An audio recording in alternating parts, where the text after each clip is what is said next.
So basically what I've got ready now is I've got 3 rods ready. This rod is set up for a live bait. Doesn't matter, a pilchard, a threadfin herring, a grunt, a pigfish, a little snapper, anything that you'd like to use. Just a little different presentation. It's a simple 50 or 60 pound leader, a 1 ounce lead, and a like a 6 or a 7/0 J hook. I like a little bit bigger hook. The Cobias have a little bit bigger mouths. I feel that you can get away with a little bit bigger hook and your hookup ratio is better. So that being said, that's one style that we'll use today. And then we briefly talked about this eel. This simulates a little mud eel or sand eel. This is a very good bait. You don't want to work it too fast, but you want to kind of snake it along through the water, create a swimming motion with it so it looks natural, like an eel kind of swimming in with the tide. You don't want to jig it or stop moving it, but you want to kind of twitch it along and snake it along. And they really like this. It seems like this is a bait that they frequently eat out here in the Gulf of Mexico as these fish migrate up and down the coast.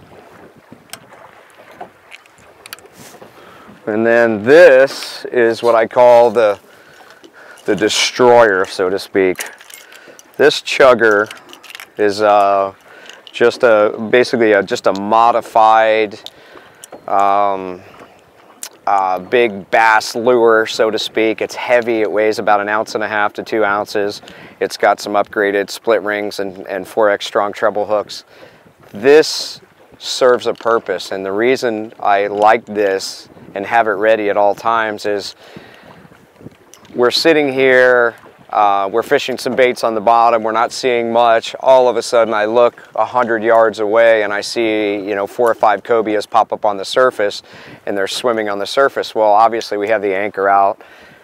It's going to take a couple minutes before we could pull the anchor and get over to those fish, and chances are by the time we hurry up, frantically move and get over there, the fish are going to go down. Sometimes these fish only pop up for 30 seconds or 40 seconds, maybe a minute at the most, and they swim around and then they go back down.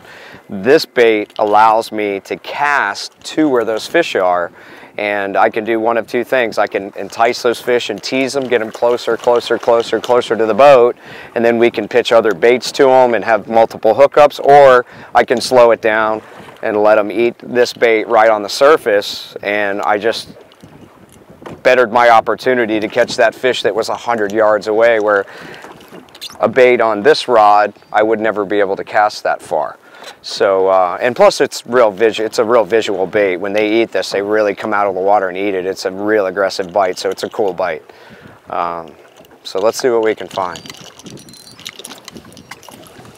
All right, do me a favor, go back and get me that trout and put it on that rod. Shine right here. Point right here. There's a big fish right here. There's like a 50-pounder right here with this one. Just leave that open, okay?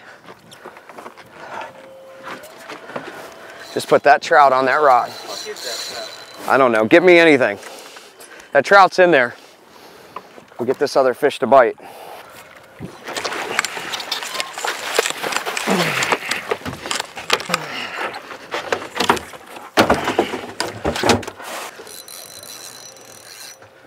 Straight up, straight up. There you go. Reel down all the way to the water, lift up slow. Real slow. Real slow. Do it again, real slow. Do it again, real slow. Real slow. Yeah. All right, in the spread, cobia fishing, Gulf of Mexico. It's a nice fish. Yeah, nice fight. All right, open that hatch for me.